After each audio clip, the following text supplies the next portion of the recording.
Hello and welcome to my video all about how to make a fidget toy from an old VHS tape. I have hundreds of VHS tapes and yet I don't have a VHS player anymore, so I was racking my brains about what I could make the VHS tape into. I opened up the VHS tape and I found little clicky sprung sections and all sorts of little pieces that I could use for DIY projects. The first project I'm going to show you is a fidget toy. If you don't know what a fidget toy is, basically it's for stress or anxiety relief, or just for playing with if you get bored. I bought one a while ago and my favourite thing is the clicking switches and buttons. So I thought I would focus on the clicking sections of the fidget toy with this project. Okay, so for this project what you're going to need is as follows. A VHS tape, preferably a common one that's a bit knackered. You'll also need some super glue. I use some general purpose super glue. And you'll also need a hacksaw or other small handsaw to cut plastic with. You'll also need a screwdriver to open up the VHS tape, a chisel, a vise to hold the tape whilst you're cutting it, and also sandpaper to sand the plastic edges. I used 320 grit wet and dry sandpaper for this purpose. A few other things that are optional but recommended include pliers for bending wire or metal, a small piece of felt or leather to use as a covering for your fidget toy, and a small amount of air or oven drying clay. I used a very small amount of polymer clay in this project. And finally, because you'll be cutting plastic, you'll need some basic safety equipment, such as safety specs, a mask, an extractor fan, and or good ventilation. Okay, so let's get started. The first thing you're going to need to do is open up the VHS tape. I've shown the position of the 5 screws in the tape with red crosses in this photo. Simply use your screwdriver to unscrew the tape.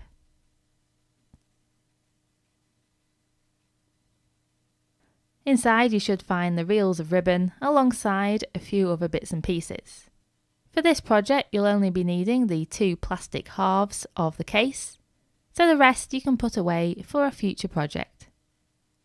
Inside the halves of the tape you'll notice that there are 2 triangular sections. One side is kind of empty and the other one has 2 sprung pieces of plastic. These triangle sections are the pieces that we want to make the fidget toy. You then need to remove the flat metal spring that's on one side of the tape case. This metal strip is held on by melted plastic, and the best way of removing it is to use a chisel and slide it underneath the metal spring. This prizes the metal away from the tape.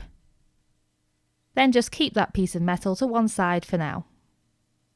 Okay, so the next step is to cut out the triangular pieces from each of the tape halves. Before you start cutting the plastic, the last thing to do is to remove the springs and the little plastic pieces that go with them. This is so they don't get in the way and you don't drop them on the floor and lose them. Make sure you pay attention to how these springs attach to the plastic case so that you'll be able to replace them later on. You then put one tape half in a vise to keep it still and cut out the triangular shapes using a hacksaw. In this photo I have outlined in red the pieces that you need to cut out. As you can see, I cut from the solid edge first on both sides, and then I tidied up the triangular piece and cut off any excess plastic as a last step. Remember to use your safety equipment in this step because you don't want to be breathing in plastic dust. Once you've finished, you should have 2 pieces that look like this. The edges will feel rough, so the next step is to sandpaper all the rough edges. I did this using wet and dry sandpaper in a sink full of water. Sanding in water means that the plastic dust is collected by the water so you don't breathe it in. Once you've sanded those edges smooth and dried the plastic pieces, it's time to replace those springed sections. So you replace the 2 plastic pieces first, and then you add the springs, which can be a bit fiddly.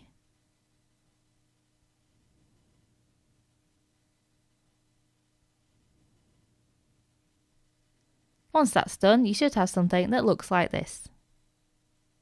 Okay, so once you've sorted out the springs and you've tested that they work well, now is the time to glue the 2 halves together. I used a small amount of super glue around the plastic edge and then joined the halves together. The only thing to really be careful of is to make sure that the glue doesn't get on anything else, particularly the springs.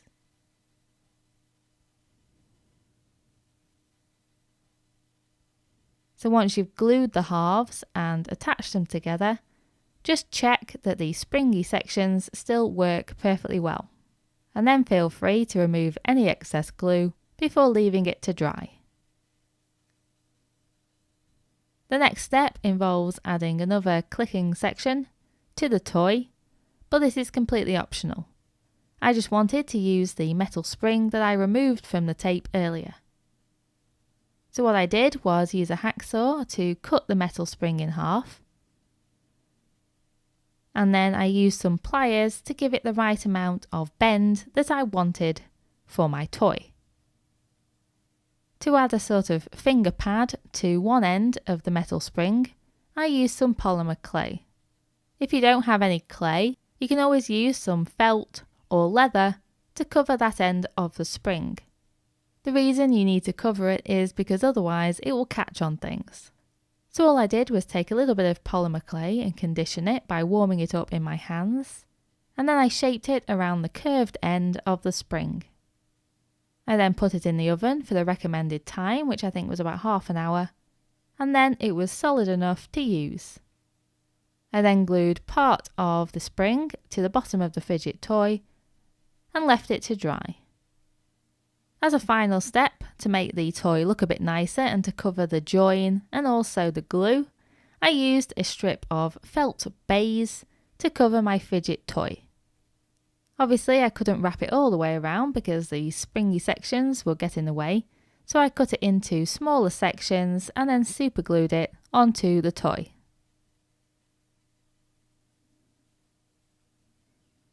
If you don't have felt baize, then any kind of felt or leather or something that doesn't fray is perfect.